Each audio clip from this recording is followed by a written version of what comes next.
He's up. I say, well, I'm just talking to you, innit? I'm saying, what do you want to be, a Muslim or what, mate? I want to be a Muslim. What sort of Muslim do you want to be? I want to be a tall one. Tall one? What? Get out of here. You crazy? You must be a lunatic.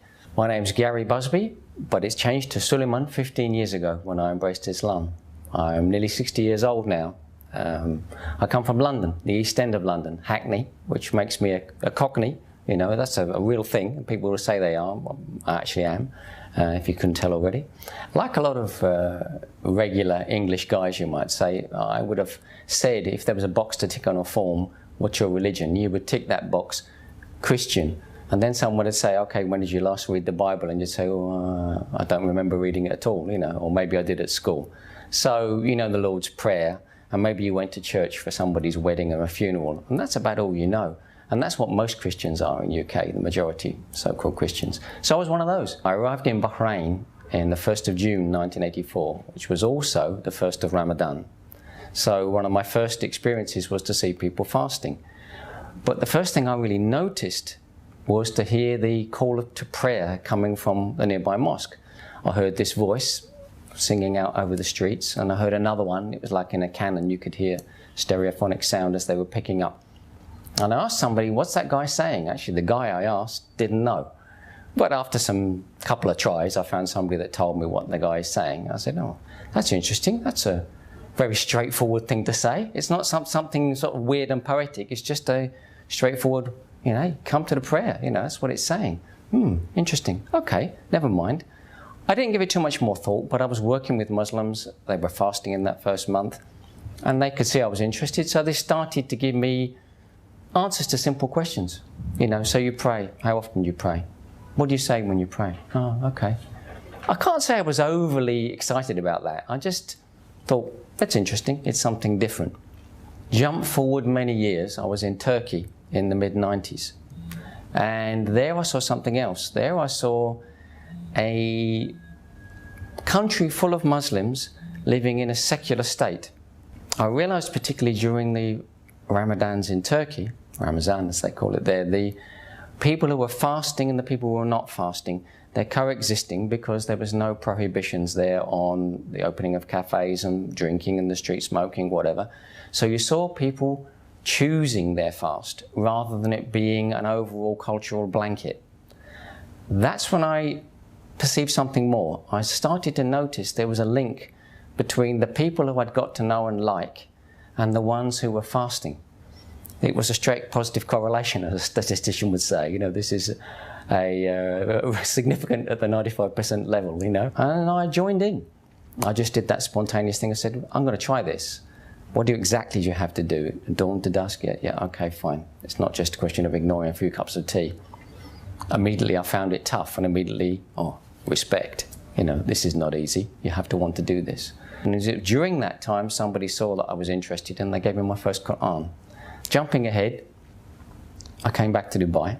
My boss at work, Emirati gentleman, had been talking to me about a project that had been introduced to him by some guys he'd met. So we went for dinner with these guys, and we sat down to have dinner, and my boss introduced me with a masterstroke. He said, meet Gary Busby, he works for me. He's the worst sort of kafir. And I was shocked. I'm like, what? You know, this is like an insult, you know? What do you mean by that? I knew he agreed on his face when he said it, but even so, it was sort of a strong statement. And he said, the trouble with him is he's read Quran, he's studied the life of the Prophet ﷺ, he knows quite a lot about Islam, he's asked me a lot of questions about it, and he still doesn't want to embrace. He says, well, chance to solve it. Ask the guys these questions you've been asking me. So I started asking them, and that was like 7 p.m. and 8 p.m. came and went, and so did 9, 10, 11, and 12. And at 12 o'clock, they threw us out the restaurant, and we stood in the street. We stood in the street for another half an hour, and I kept asking my questions. And it was somewhere between midnight and 1 a.m. We're standing in the street here in Garhoud in Dubai, and I guess it went quiet, and one of the guys said to me, so, have we answered all your questions? And I said, yeah, I guess you have. And he said, well then, why don't you just take the step you need to take, step across that bridge and do what you need to do. And that's what I did. That was on a Tuesday night, I think, and on that Friday, I embraced Islam in a mosque in Dubai. One of my biggest concerns around the time that I embraced Islam, immediately before and still immediately afterwards, was that I felt I might be getting into something that was too prescriptive. You know, that I might find that this new way of life was going to be like a straitjacket, and it was going to tell me too much, to restrict me too much, give me no options, no choice, lose freedom of choice. That turned out to be true and not true at the same time, in a very happy way, because yes, it does tell you what to do, but it tells you in the way that your father tells you what to do if he's a good father. He's giving you the best advice. You can still choose what you take of it and how you do it.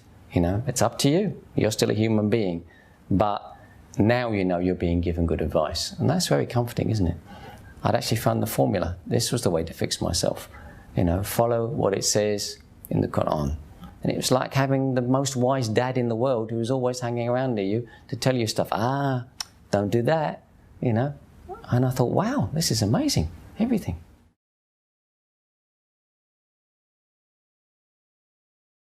It's going to sound obvious, but just don't be scared. This isn't as exciting as jumping out of an aeroplane. I've done that too, and that was a lot more stupid. This was the smart one. So just do it. Trust me, it's going to be fine.